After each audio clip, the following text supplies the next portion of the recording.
Ô, gente, por sorte a live daqui começou. Porque eu tava lá na live do Deco, do Wine Club, e por sorte a nossa começou. Eu tava tendo crise de riso, e aí não tive condição. Eu ri demais do Deco, viu? Professor Márcio, você é muito pontual. Tô muito feliz com isso. Já entrou, olha isso. Só aceitar agora. É uma Professor maneira da Márcio, gente ser correto. A hora deixa eu te foi contar uma marcada. coisa. A sorte é que a nossa live começou, porque eu dei uma entrada na live do Deco, que é do Divines of Argentina, né? Eu Perfeito. comecei a ter uma crise de riso, e aí começou a borrar o preto aqui pelo lado, e eu não sabia o que fazer, e nem ele do lado de lá, porque ele fez um comentário sobre gin, e aí eu comentei assim rapidamente, aí já é o diabo agindo, acabou com a live dele. Faz parte. Professor Márcio, um dos convidados mais especiais que a gente tem, para além de ser um mestre, é um grande amigo. E eu não poderia deixar de falar que é um profissional com uma dilatada carreira, como escritor, coordenador de confraria, coordenador de viagens, engenheiro, consultor de enologia, escritor, agrônomo, não gostou de falar que era agricultor, porque a gente põe a mão na terra igual tatu. Economista, historiador, poeta, enólogo, romanticista e, além de tudo, é médico de almas. Nas horas vagas, professor Márcio trabalha 18 horas por dia no cartório. É verdade? É por aí, né? Mas o melhor disso tudo é exatamente essa paixão que a gente tem, que nos une. A nossa querida Vanessa é uma amiga de longa data. E essa paixão pelo vinho é uma coisa que faz carregar tudo. Tudo fica muito melhor com uma taça de vinho na mão. Pois é, aí que está a história. Nem tudo são flores no mundo do vinho, porque as pessoas acham que é tudo uma maravilha, tudo um glamour. O que nós estamos vivendo hoje, já tem um tanto de gente aqui que são seus fãs, teve gente que falou que não perdia isso de jeito nenhum, porque afinal de contas tem sorteio amanhã de uma aula sua. Lembrando que todo mundo que está entrando, e daqui a pouco a gente tem que repetir, porque gente que entra depois, todo mundo que está entrando tem que comentar, dar um oi para valer o concurso lá, hein, gente? Eu estou dando uma mãozinha aqui para todo mundo, mas tem que comentar na live, tem que perguntar. Isso aqui é uma enciclopédia ambulante, não pode perder a oportunidade. Não vou dar mais essa nada para ninguém. E aí, é isso. Eu já apresentei, já falei que o professor Márcio é isso tudo mesmo. Um dos mentores, eu faço aula com o Márcio desde 2009, um dos grandes impulsionadores da minha ambição pela parte da história do vinho. Sou apaixonada pelas aulas no que diz respeito principalmente a esse alinhavado todo. Cíntia, olha quem está ali, professor Márcio, a Cíntia Perfeito, Carneiro. é. Maravilha, né? Gracinha, prazer, Cíntia. Muito Adorei. bom. Obrigado. Então, desde 2009, a gente tem o prazer de frequentar sua aula, né, professor Márcio? Sim, mas esse Tra- prazer ele é bom porque ele é recíproco. E eu falo que o grande princípio de poder ensinar é aprender, né? Essa troca de experiência.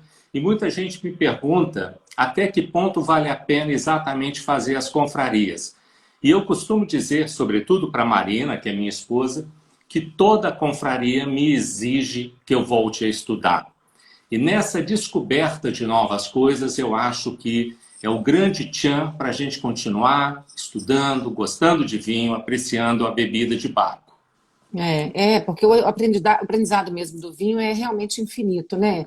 E o mais legal disso tudo é a alegria que você compartilha. Eu acho que nisso aí a gente tem bastante alinhamento, porque eu não dou conta de ter absorvido tudo que eu absorvi sem poder compartilhar, e mesmo assim o aprendizado é todo dia. O que eu mais gosto nas aulas do professor Márcio, porque todos os vinhos são às cegas, é que a surra são se tiver 8 vinhos, são 8 surras, entendeu? Então, porque assim, a magia do vinho também é essa. Quanto mais a gente amplia o leque, maiores são as possibilidades da gente errar, porque a gente também vai conhecendo muitos estilos, muitas coisas, e ver que o mundo hoje está todo cheio de coisas, independente de ser velho mundo, novo mundo, casta nobre, casta não Perfeito. nobre. E isso lá na aula a gente não perde de jeito nenhum. E o Professor, princípio, Vanessa, da degustação às cegas exatamente é a humildade da gente perante uma taça de vinho. A gente é, tentar descobrir o que efetivamente a gente está bebendo. E hoje esse assunto que a gente vai conversar, que é exatamente a filoxera, e como ela tem alguma conotação, alguma ligação com essa pandemia do Covid-19 que a gente está vivendo, é muito importante porque a gente pode até talvez dividir a história do vinho em duas fases. sim. Antes da filoxera e após a filoxera. Não é antes de Cristo e depois de Cristo, não, né? Antes da filoxera e depois da filoxera. No A vinho a história é diferente. Porque, na verdade, assim, é o capítulo mais importante, né, professor Márcio, em relação à história do vinho. Na linha do tempo, a filoxera é realmente o capítulo mais importante, porque mudou completamente o A forma enredo de da. pensar. Tudo, Nossa, tudo, a forma de tudo. pensar, de fazer e tudo que.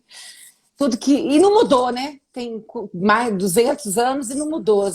Percebe-se que as doenças estão aí passeando, indo e vindo, É, dizimando populações, seja ela dos seres humanos, ou seja ela do ser, né, vivo, que seriam aí os perfeito. vinhedos. Você Professor Márcio, imagina que a filoxera é uma coisa que a gente posiciona ela em meados do século XIX, mas curiosamente e tristemente falando, por exemplo, nós tivemos uma infestação recente em 1980 na Nova Zelândia, em 1990 na Austrália, ou seja, ela é uma doença latente. Ela é uma doença que convive com o vinhedo, a não ser que se tome determinadas precauções, vamos dizer. pois é uma loucura pensar que a enologia tem se desenvolvido tanto, né? Quase todas as vites viníferas, boa parte delas já foram decodificadas em DNA, e pensar Perfeito? que essa parte da doença ainda não foi resolvida, digamos assim, não se sabe como se livrar desse bicho, né? Que eu vou pedir para que Talvez você explique. a solução não esteja no se livrar, mas aprender a conviver, que é o que Pois é. aparentemente se fez até hoje. Pois é, mas você sabe que isso também divide opiniões, e lá mais para frente na nossa conversa, se der tempo, eu vou te falar a respeito do que foi comentado pelo Pedro Parra esses dias que eu assisti uma live dele, e aí ele tem uma opinião a respeito dessa coisa das novas, né, plantações, e aí eu quero dividir com você. Mas eu quero ir pela ordem que você mais ou menos me deixou aqui. Uhum. Existe vários termos, né, que a gente poderia chamar essa pandemia. Eu costumo falar que ela amanhã é uma catástrofe mesmo, porque as dimensões foram bíblicas, né, diluvianas, e eu queria fazer um Globo Repórter com você. Globo Repórter daquele das antigas, sabe, que falava assim: o inseto, quem foi? De que ele se alimenta? Como sobrevivem? Como se reproduzem?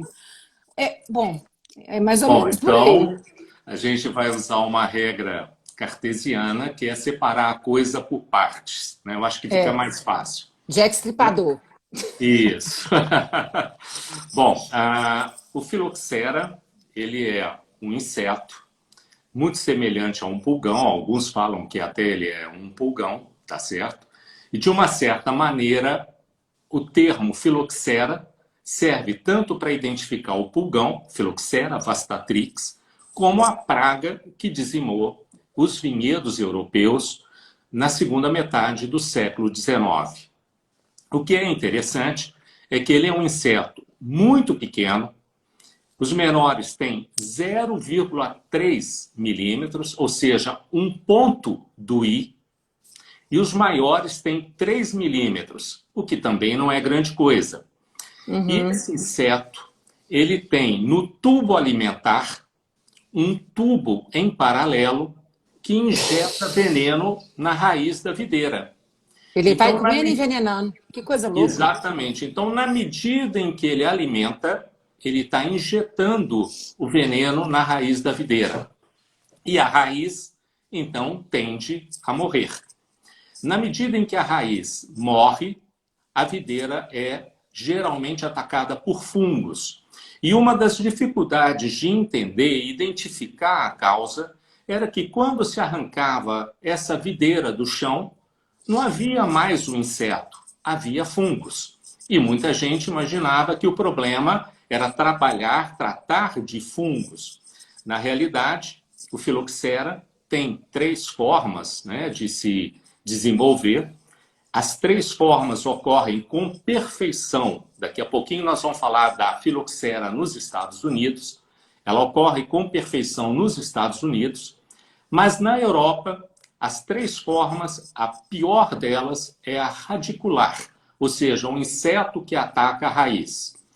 Esse inseto, ele pode se reproduzir de maneira assexuada, não precisa haver uma fecundação macho e fêmea, e normalmente uma fêmea pode produzir entre 500 a 600 filhotes no ciclo biológico. Gente, não é possível. Ou seja, é uma epidemia, é uma pandemia que toma conta da raiz da videira, enfraquecendo a videira. Essa forma radicular, ela também pode evoluir para a forma gálica, ou seja, a forma que fica nos galhos. E normalmente nos galhos ela vai para a parte inferior da folha da videira. Ali ela forma uma concha e dentro dessa concha ela dá então, ela pare os 500, 600 filhotinhos. O resultado é que eles também vão se alimentar da seiva, a folha fica amarela, a reprodução em termos de fotossíntese diminui substancialmente e a tendência é a planta morrer, mas muito mais pelo ataque nas raízes. Pois é, mas veja bem a similaridade, né, com o que nós estamos vivendo. Porque na medida em que essas folhas ficam amarelas e a planta para de fazer a fotossíntese, ou seja, na verdade ela está parando de respirar. Com certeza. Ela está parando de respirar, ou seja, a causa mortis é síndrome respiratória. Não, na verdade, a causa mortis mesmo é o problema da raiz, a gente sabe. Com certeza, mas a gente está vendo aí que a causa mortis também pode estar relacionada ao fato da planta parar de respirar. Né? Perfeito. São além disso, então acontece essas 2 coisas, né? E além disso, ainda tem uma coisa mais complicada. É que existe uma forma alada. Ou seja, ela tem asas e pode passar de uma videira para outra sem problema nenhum. Bom, queremos saber o seguinte, de onde veio e onde foi parar? Bom, na realidade, a filoxera tem origem nos Estados Unidos. Ufa, pensei que era na China também. Dizem que o que é feito nos Estados Unidos dura mais. Vamos ver quanto tempo vai durar o Covid. Esse que é o problema. Estou comendo aqui, viu, gente? Porque eu não posso perder o costume. Eu tô com um vinho aqui que pede. Falar nisso aqui, ó, eu tô com um vinho. E você? Ah, eu também. Você tá de branco? Eu tô de branco. Conta. Eu tô com um assírtico. Ah, que legal. Que é uma surpresa para você e também para os nossos acompanhantes aí dessa live. E depois nós vamos falar por que eu escolhi um assírtico para essa noite e para fazer esse brinde com todos vocês. Eu escolhi um Saúde. Sauvignon Blanc. Vamos falar. Então, o importante agora é saber de onde veio, que você falou dos Estados Unidos, e como que foi parar em tudo. Bom, na realidade, é interessante que os primeiros colonos franceses, quando eles chegaram na Flórida e na Louisiana, eles levaram mudas de videiras europeias, francesas, e elas não tiveram sucesso. Eles, então, desistiram dessas videiras e tentaram fazer vinho com as videiras norte-americanas. Mas esse vinho era um vinho muito rústico, com aroma e sabor de cachorro molhado, aquilo que a gente chama de foxy, né? E que dá um vinho que a gente chama de murangueiro ou famoso vinho de garrafão. Eles chegaram à conclusão que nos Estados Unidos não dava para fazer vinho de qualidade, os colonos importavam isso da França. Muito bem. A França e os Estados Unidos tiveram uma relação muito próxima durante a Guerra de Independência Americana em relação à Inglaterra. E esse convívio fez com que uma série de militares americanos fossem treinados por Luís XVI, tá certo? Que era um inimigo da Inglaterra, natural, o francês não gostava nunca do inglês. E, evidentemente, quem bebeu vinho quis levar mudas para os Estados Unidos. Se deu certo ou não, a gente não sabe muito bem, mas esse relacionamento fez com que os franceses se alertassem novamente, ou talvez, por outro lado, esquecendo daquelas histórias do passado, isso ficou para trás, e começaram a estudar a questão de trazer videiras norte-americanas para a França. Porque o que eles sabiam é que elas eram muito resistentes e davam vinho, ou muita uva, em quantidade. E isso era importante porque, nessa época, 1850, 1860, os conceitos de produção de vinho voltado para a qualidade eram pequenos. Naquela época, o importante era produzir quantidade. Fala-se que um francês podia chegar a beber, nessa época, 300 litros de vinho por ano. Nosso sonho, uma garrafa por dia. O que não é muito difícil para o francês. Venhamos e convenhamos. Nem para a gente. Mas o nosso caso é outro, né? É paixão. E o resultado disso é que videiras americanas vieram para a França sem causar grande problema. Por volta de 1855, 60, isso voltou à tona. E não só chegaram videiras americanas na Inglaterra, isso é muito interessante, quando chegaram na França. Os ingleses gostavam da videira para estufa. Era uma videira exótica, não tinha nada a ver com a videira europeia. Os franceses buscavam produzir mais vinho. O que eles imaginam é que essas videiras, agora mais recentes, por terem chegado à França dentro de navios movidos a vapor, como a viagem era mais rápida, o inseto sobreviveu. As outras eram viagens mais longas, o ácaro morria por si só. O certo é que a doença começa a aparecer pela primeira vez, ao mesmo tempo, na Inglaterra e na França. Na Inglaterra, mandaram para um entomologista, para uma pessoa analisar, mas mandaram a folha, ele viu o verso da folha, aquela conchinha, cheio de bicho, não achou nada de graça naquilo, fez um relatório e guardou na gaveta. Na França foi diferente. Já existiam pessoas que tinham o negócio de importar mudas americanas. E elas começam a ser plantadas primeiro naquela região do Languedoc, em torno de Arles, em torno de Béziers, e começam, depois de algum tempo, a mostrar problema nos vinhedos próximos. Isso foi tomando um vulto até que um agricultor, um viticultor chamado Delorme, faz um relato de que ele estava perdendo as videiras.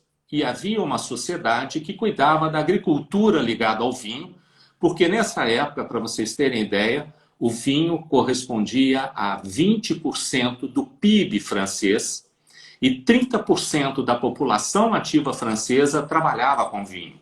Ao mesmo tempo, na Itália, 80% da economia estava ligada ao trabalho da vinicultura, produção, condução dos vinhedos e assim por diante. Então, essa sociedade encarregou vamos dizer assim, um cientista, um pesquisador, chamado Marais, para ir lá visitar essas primeiras vinhas que foram infestadas.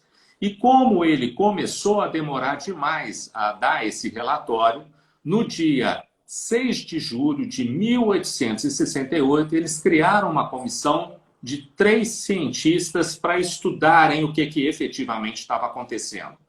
Essa comissão tinha um deles chamado Basile. O Basile, ele era um advogado, mas abriu mão da carreira para virar vitivinicultor e foi um grande produtor na França, naquela região do Languedoc, do Hérault. Depois tinha um segundo chamado Souet, que também era um grande conhecedor de horticultura, tinha vários estudos na área, e o terceiro chamado Émile Planchon, Jean-Émile Planchon, que era um doutor em ciências, doutor em medicina, era doutor em farmácia, ou seja, era um mega cientista na época, com 40 e poucos anos de idade. E essa comissão foi então lá para o Languedoc e começou a estudar as vinhas infestadas. Mas era o problema. Como o ciclo biológico nas raízes das videiras ele é brutal, quando eles arrancavam as videiras, não vinham nada. Até que, depois de muito tempo, estudando algumas videiras que não estavam completamente mortas com lupas, eles identificaram aquela infestação de micro-insetos, seja lá o que for, e imaginaram que isso seria a causa do problema. E começaram, então, a fazer relatórios. E aí veio uma situação muito interessante, é que começou a haver a dúvida se aquilo era realmente a verdade. Houve muita gente, sobretudo jornalistas, cientistas de Paris, que falavam que aquilo era impossível de estar acontecendo, que aquele bichinho não seria capaz de fazer esse estrago todo na economia da França. Em pouco mais de 5 anos, 1/3 da economia francesa já estava por água abaixo, a da Itália, então, nem se diga, tá certo? E o resultado é que não se sabia o que fazer para sanar o problema. O governo francês instituiu um prêmio, naquela época, de 230 mil francos para quem achasse a solução. E isso, evidentemente, foi um incentivo para que muita gente procurasse achar uma maneira de resolver o problema. Muito bem? O problema, sob o ponto de vista das folhas, tentaram os remédios da época, mas o resultado, mesmo positivo para as folhas, não diminuía a mortandade das videiras e se tentou alguns métodos realmente inusitados. Por exemplo, já que era um inseto e sapo gosta de comer inseto, amarrava-se um sapo na parte baixa da videira para ele comer os bichos. Isso não ia dar certo nunca, né? Outras pessoas viram que em algumas regiões em que os vinhedos estavam muito próximos à água, ou então vinhedos dentro de ilha, lá na região de Bordeaux, a Ilha Verte, é uma ilha em que os vinhedos não foram atacados pela filoxera, então chegaram à conclusão que uma boa ideia seria inundar os vinhedos. Nossa. Mas isso também não adiantava nada. Muito antes, e ainda criava outros problemas, né? Muito pior, porque a videira é uma planta que não gosta de água em excesso. O resultado dessas pesquisas é que, algum tempo depois, o Basilée e o Lallemand é um personagem que a gente vai falar sobre ele daqui a pouco, começaram a dizer que a melhor maneira seria fazer enxertos com raízes, com o cavalo americano, porque conseguiram perceber que as raízes americanas eram mais resistentes ao ataque da filoxera. A filoxera já era uma coisa comum nos Estados Unidos. Ela já existia nos Estados Unidos.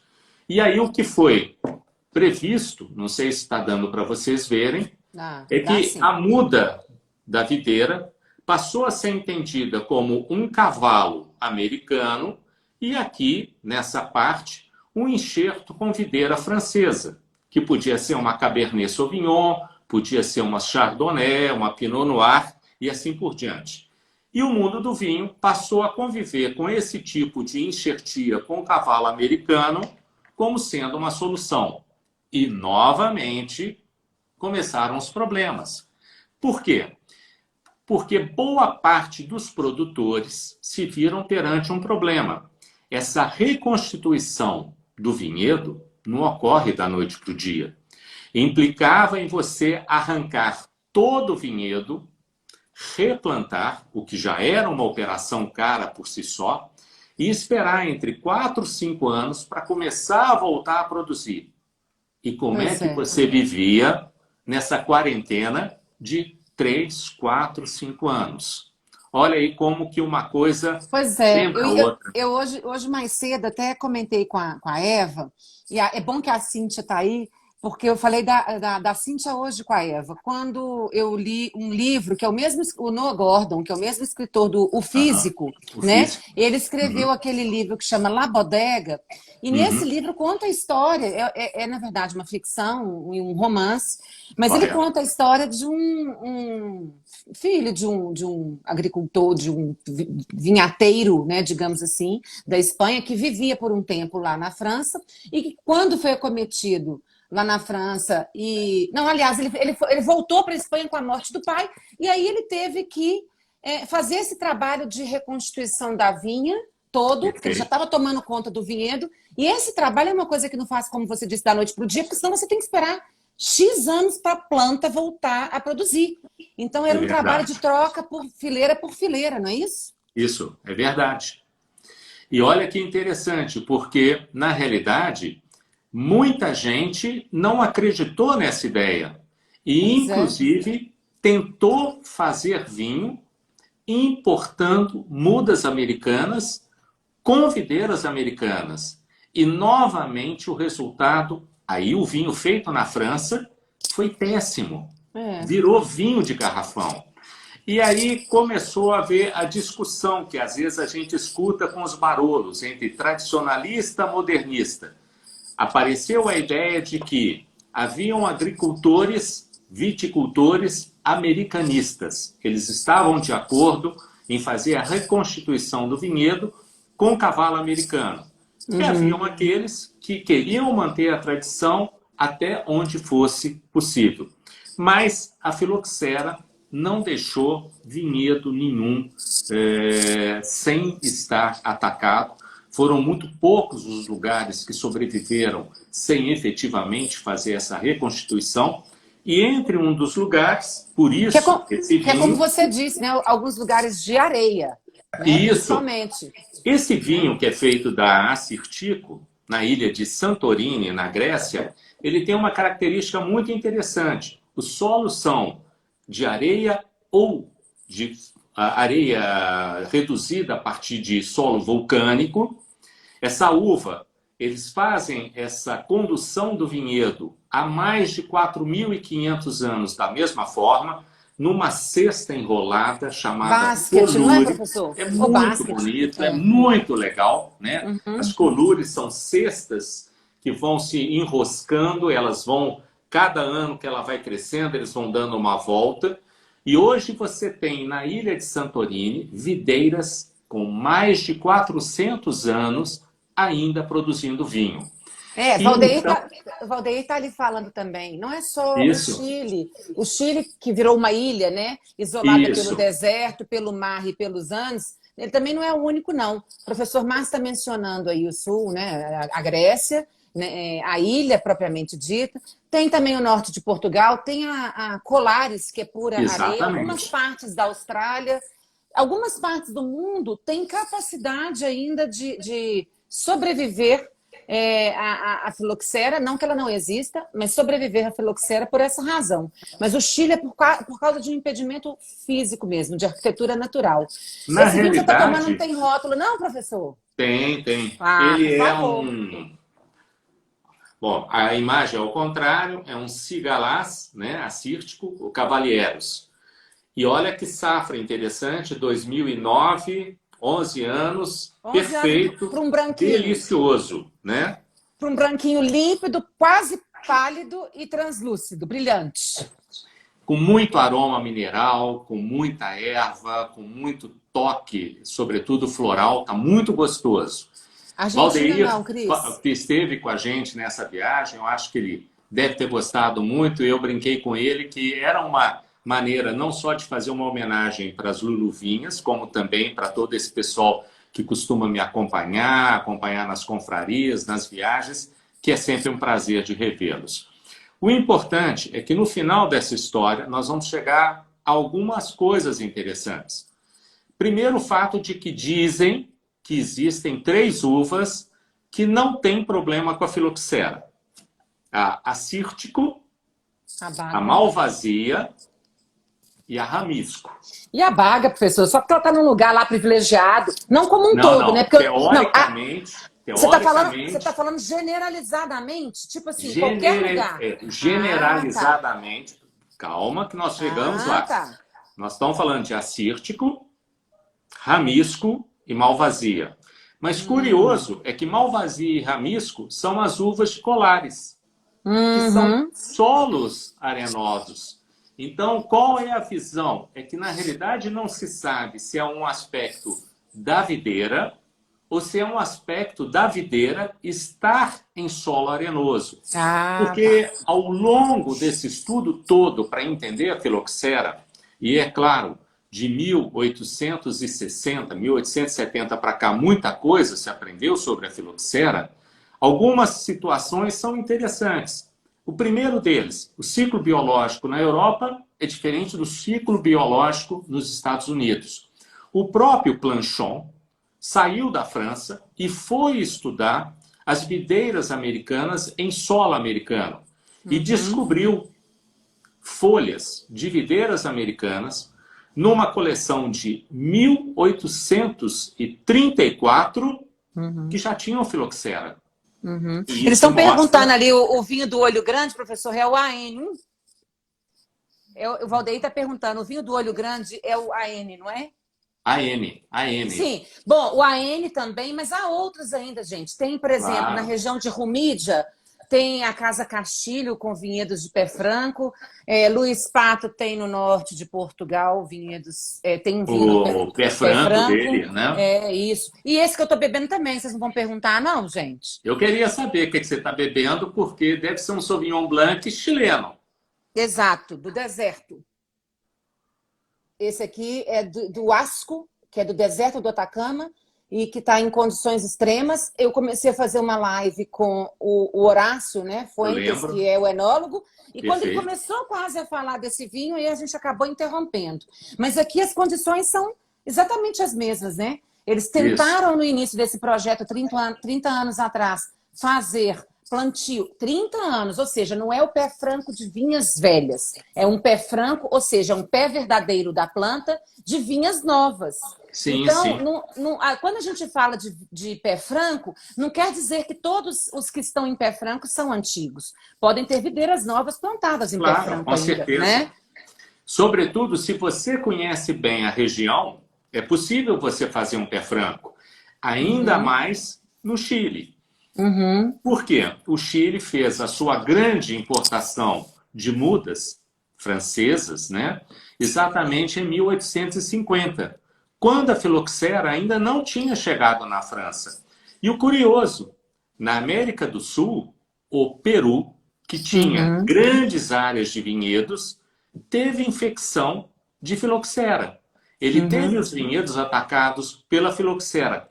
E isso serviu depois de um alerta para os chilenos. E por isso mesmo a gente percebe a grande dificuldade de você, por exemplo, entrar em Santiago com uma fruta no bolso ou na mala. Não pode. Né? Não pode. Né? O Cris perguntou a respeito da Argentina e eu respondi o país generalizadamente. Não, o país generalizadamente, como o Chile, tem assim uma certa proteção natural. A Argentina não tem, mas há muitos vinhos também na Argentina que tem pé franco. Um deles, a Eveline está falando ali, é o Montesco. O Montesco é um vinho dos irmãos Michelini e ele é pé franco, de Cabernet Franc. E aí o que deu também a mesma condição para ele é que os solos são franco-arenosos, em Tupungato, e aí são vinhas muito antigas, que às vezes não tem nem altitude ainda, são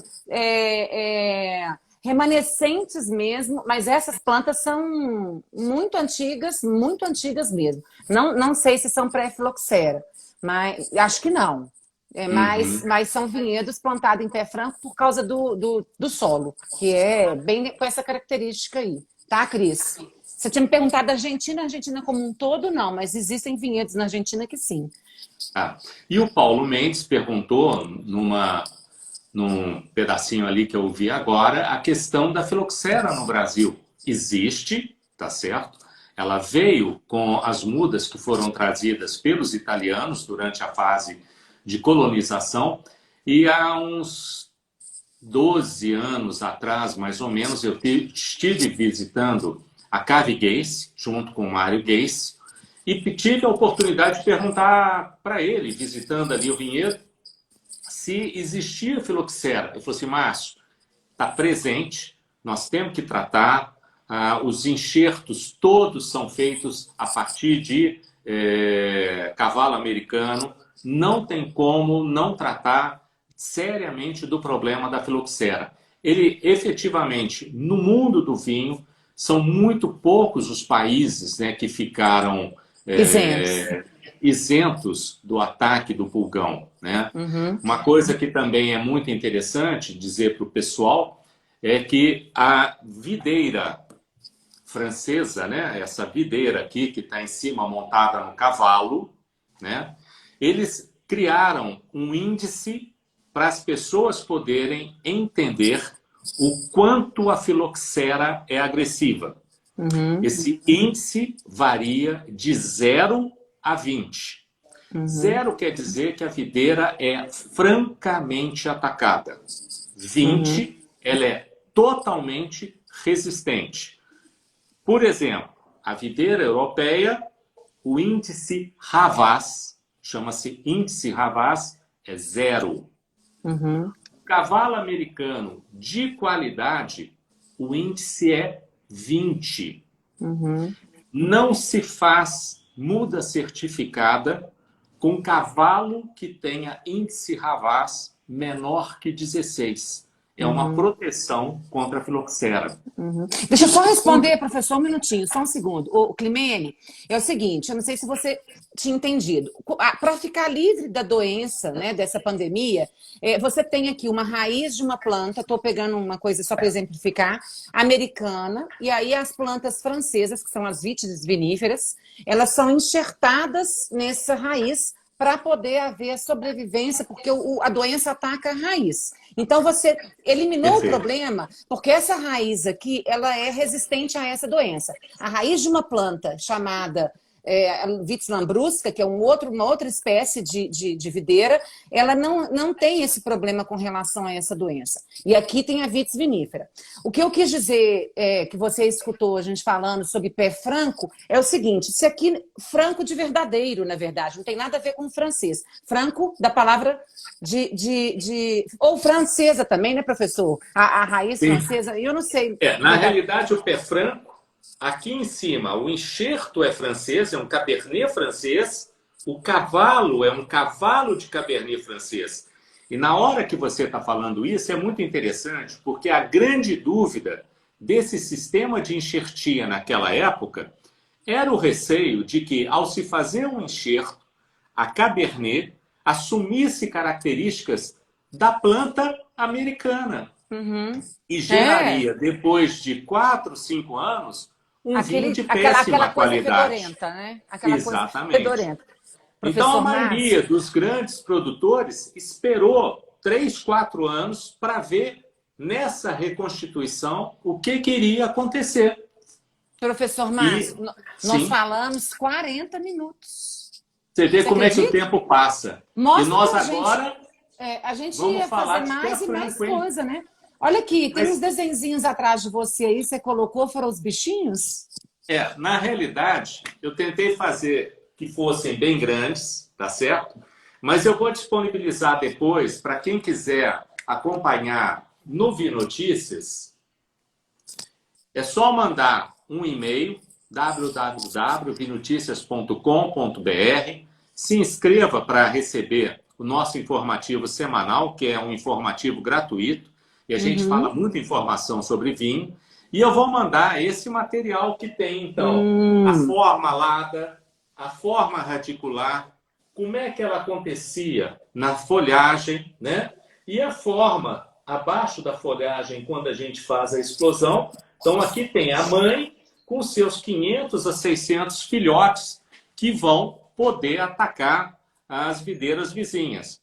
Porque acabava de atacar uma, passava para outra. E olha que interessante, a filoxera passava de uma planta por outra, pela forma alada, por folha voando, por pessoa que lidasse, por utensílio de agricultura que não fosse limpo, pela roupa das pessoas, pela terra, ou por uma muda, ou por um enxerto mal feito, tá certo?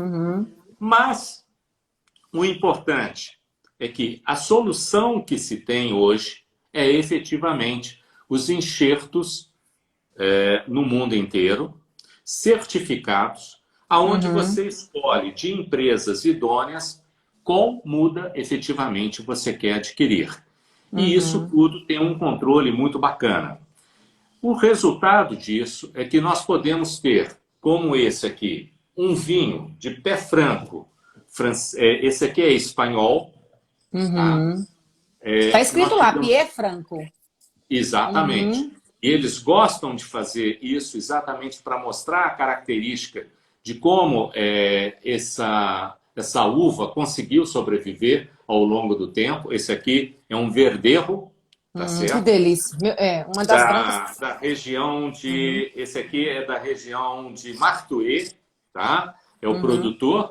E esse outro também, olha lá, eles fazem muita questão. Pé franco. Gente, esse aqui também é um tinto. Nesse caso aqui, é um tinto de Manchuela, de uma uva que eu recomendo vocês experimentarem.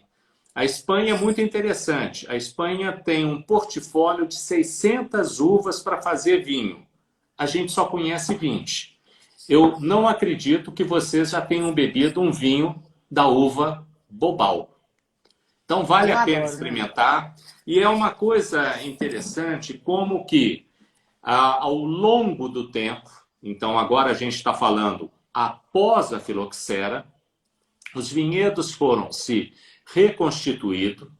A experiência também serviu para uma coisa. Se por um lado ela foi uma praga, por outro lado ela trouxe um grande benefício. É que era muito comum na antiguidade os vinhedos serem plantados todos sem separação das uvas. Você tinha misturado, como são o caso dos vinhedos no Douro, várias uvas juntas. Você tinha Cabernet Franc, você tinha Sauvignon Blanc, você tinha Merlot no mesmo vinhedo. E essas plantas, como elas têm autofecundação, já que elas são hermafroditas, as videiras são plantas hermafroditas, né? Tem os dois sexos na mesma planta por excelência, elas geram clones natural, um clone natural em geral a cada 40 anos. E foi dessa forma que, inclusive, nos vinhedos de Bordeaux apareceu a Cabernet Sauvignon, um clone natural de Cabernet Franc com Sauvignon Blanc. Interessante que ele tem muito das características de acidez, uma boa frutuosidade da Sauvignon Blanc, mas tem muito da boa concentração, do bom equilíbrio de um tanino mais macio que teria a Cabernet Franc, mas tem sobretudo estrutura na Cabernet Sauvignon. E o resultado disso é que, como as mudas foram levadas para o Chile por volta de 1850, o Chile plantou como se plantava na época. Eles receberam as videiras, as mudas, como sendo Merlot, como sendo Cabernet Sauvignon, como sendo Cabernet Franc, como sendo Sauvignon Blanc, plantaram aqueles vinhedos. E a gente tem que lembrar que por volta de 1985, 88, os vinhos chilenos estavam fazendo muito sucesso. Havia um interesse muito grande já naquela época pelos vinhos do Novo Mundo. Eles estavam começando a chamar a atenção de todo o mundo vinícola, né? Sobretudo a partir daquele desafio de Paris em 1976, onde os vinhos norte-americanos se posicionaram melhor do que até vinhos franceses extremamente reconhecidos. E o resultado disso é que, em 1994, o Chile promoveu um congresso internacional sobre vinho e, dentro desse congresso, vieram vários franceses, sejam produtores, cientistas e tudo mais, e entre eles veio o professor Borsicot, que é um entendido, um profundo conhecedor de ampelografia, que é o estudo das videiras através das folhas. Da genética das folhas, né? Exatamente. Então ele foi levado para conhecer os vinhedos lá do Chile e sobretudo ali na Vinha Carmen, foi muito interessante a experiência. Mostraram para ele, esse aqui é o nosso vinhedo de Cabernet Sauvignon, esse aqui é o nosso vinhedo de Cabernet Franc, esse aqui é o nosso vinhedo de Merlot. Ele falou, ops, Opa, ops. É. opa, Ô, professor esse Márcio, deixa não eu só é interromper. Merlot. Rendel, por favor, eu preciso da sua ajuda, porque eu vou fazer indicação dos vinhos que eu conheço de pé franco, que é aquilo que a gente estava falando, gente, é a planta com a própria raiz. Eu preciso da indicação do Rendel, eu esqueci o nome do outro espanhol sem ser a Casa Castilho, na Casa Rio Verde. Por favor, escreve pra gente, Rendel. Eu queria falar da Cantu. A Cantu tem dois vinhos espetaculares, um é da Casa Relvas. O da Casa Relvas é o Pé Perfeito. de Mãe, É o pé né? de mãe, é sensacional. Maravilhoso, maravilhoso. Esse aqui também, e vários da Ventisqueira tem esse projeto lá no deserto. Tem a linha Tara, que também é o que tem pé franco. A Esse Poliana, daqui que é da está World aí, Wine. a Esse é da Bodegas World Wine. Volver, mas qual que é o nome dele, Rendo? A Poliana está aí, se tiver indicação dentro da Premium, pode falar. Você já disse o World Wine. Mistral, a gente vai ter Luiz Pato com o pé franco e temos também o Etna Rosso. Eu até tenho dois Etna Rosso aqui, que o Etna Perfeito. também é uma região que proporciona muito isso, né, do pé franco. Isso. Lá na Premium, eles têm um Vouvray muito interessante, do Loire, tá? Que é pé franco, né? E Gente, alguns vinhos também da vinha Falérnia. Sobretudo a Falérnia, Falérnia tem no norte, vinhos extremo de norte, né? videiras centenárias que valem a pena todos nós provarmos, né? A gente esquece de falar, gente, mas assim, existem muitos vinhedos ainda, que aí é uma exceção, é um caso à parte, né? Plantados na Espanha, em Jerez. Jerez, em função da Perfeito. albariza, da sobrevivência dela ali.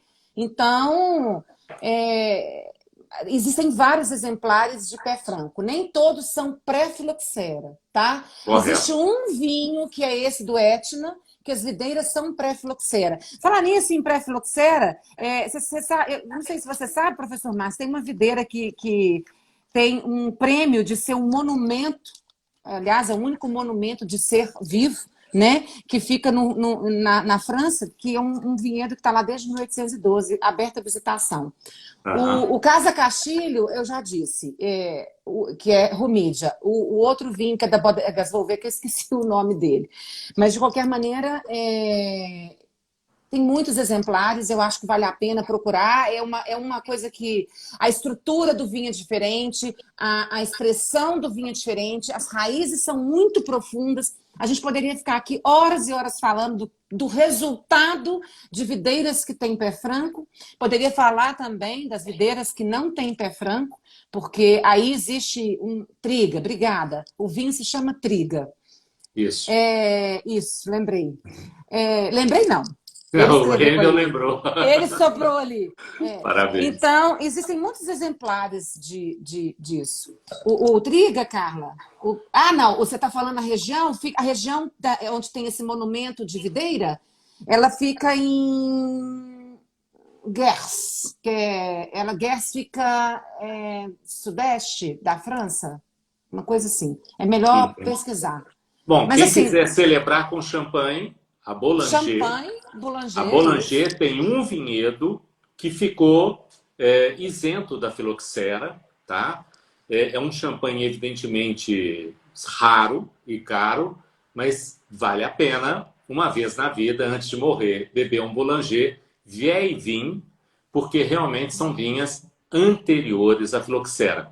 E bacana, se vocês ainda quiserem mais histórias, né? É um ricaço francês que tinha uma enorme coleção herdada de avô, pai, de vinhos pré-filoxéricos. E ele, então, resolveu convidar os grandes críticos do mundo do vinho para passarem uma semana no castelo dele, no chateau, provando vinhos pré-filoxéricos e vinhos atuais dos mesmos chateaus. Quer dizer, a coleção era tão grande que não ia fazer falta.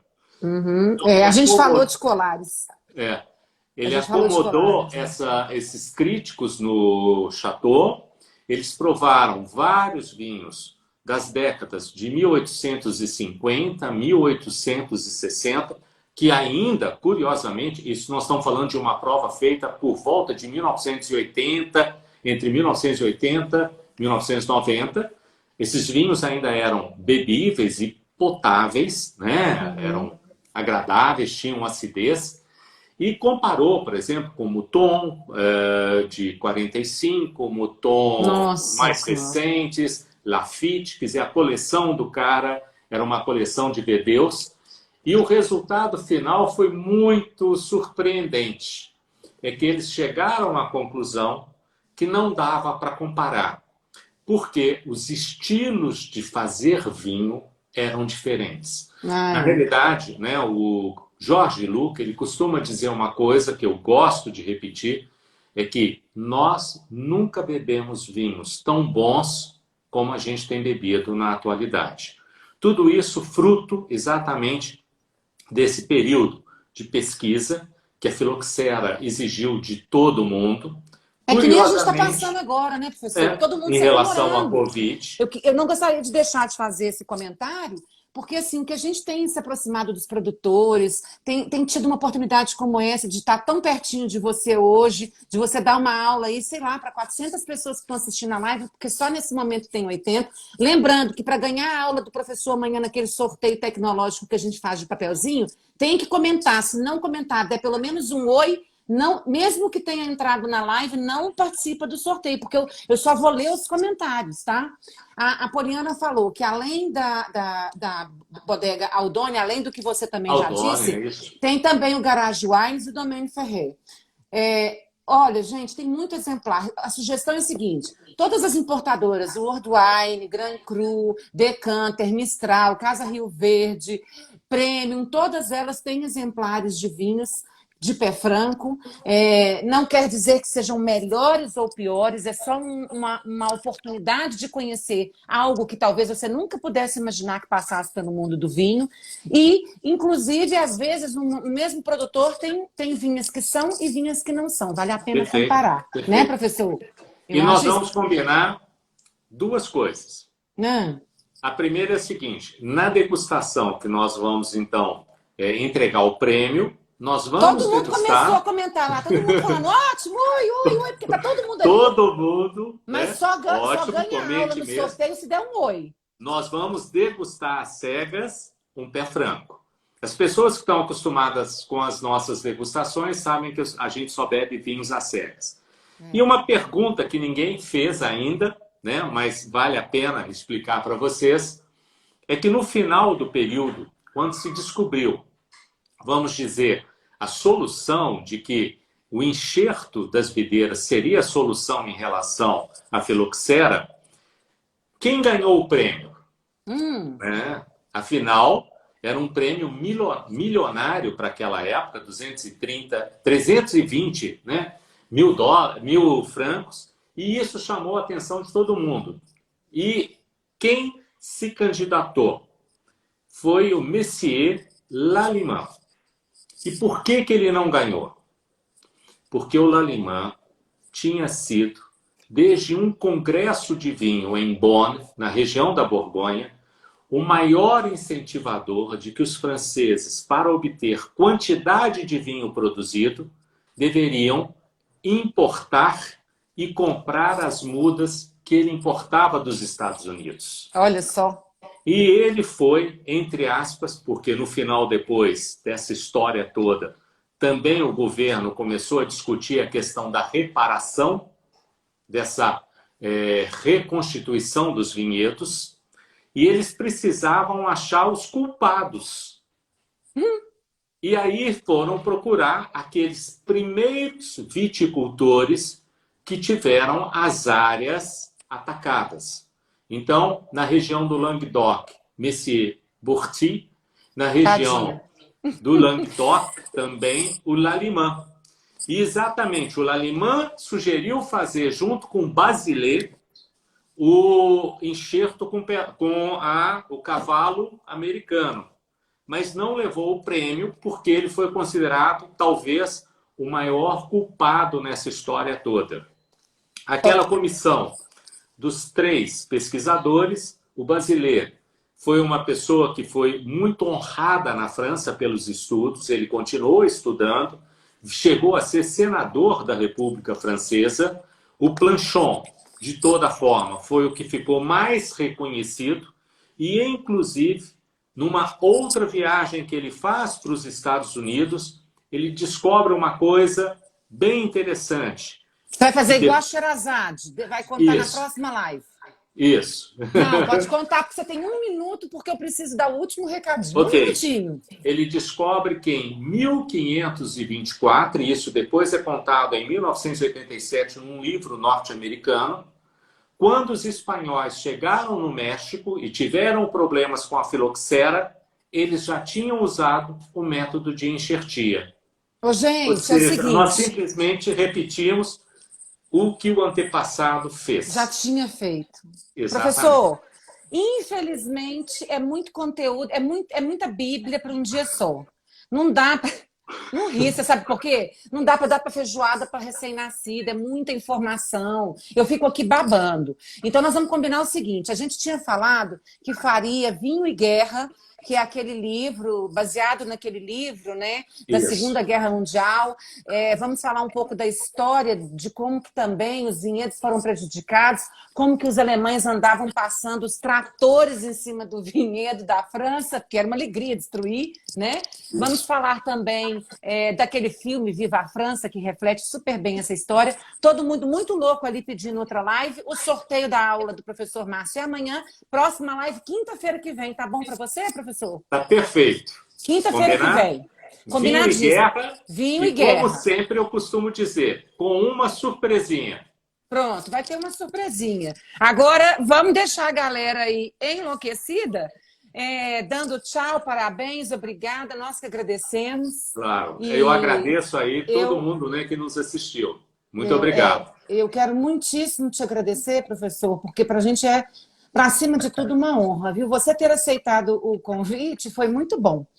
Muito obrigado. E para a gente, está aqui cheio de profissionais do vinho, muita gente que é profissional do vinho, todo mundo agradecendo, todos as suas confreiras e os seus confrades, todo mundo feliz, todo mundo amor.